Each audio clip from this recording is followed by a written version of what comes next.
Coup de joueurs cet après-midi à Montsartou.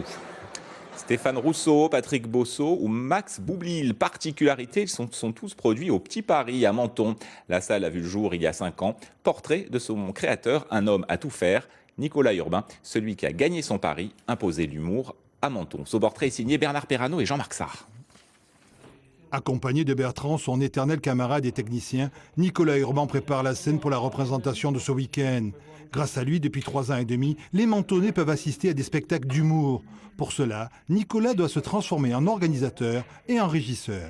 Il faut tout faire, hein, il faut toucher à tout de toute façon. Autant il y travaille au bureau, de la programmation, mais autant aussi sur le terrain. Il faut être présent, lire les fiches techniques. Du Canadien Stéphane Rousseau ou du Marseillais Patrick Bosso, beaucoup d'artistes francophones ont joué la carte du dépaysement en venant se produire à Menton. Le Petit Paris, c'est le rendez-vous de l'humour, un choix délibéré, le tout pour faire rire les Mentonnais.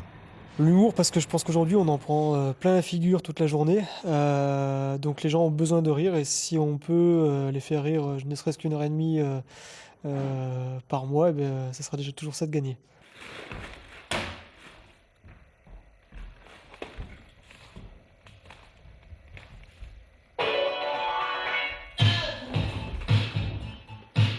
Ce mois-ci, Nicolas Urban a choisi de présenter une comédie à succès. Plus de 1500 représentations dans toute la France, des milliers de spectateurs. Ces 3 artistes ont eu un vrai coup de foudre pour cette petite salle de 150 places.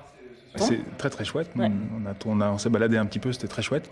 Et puis de jouer dans le lieu, là, ça a l'air assez chouette. Je pense on va bien s'amuser. Le lieu est particulier déjà. Oui. Le lieu en lui-même, moi c'est la première fois que je joue dans un lieu comme celui-là. Loin des grands théâtres et des salles parisiennes, le Petit Paris a su se faire un nom et une réputation bien mentonnaise. C'est la fin de cette édition, mais l'information se poursuit sur notre site internet françoiscodazur.fr. Tous nos reportages et émissions sont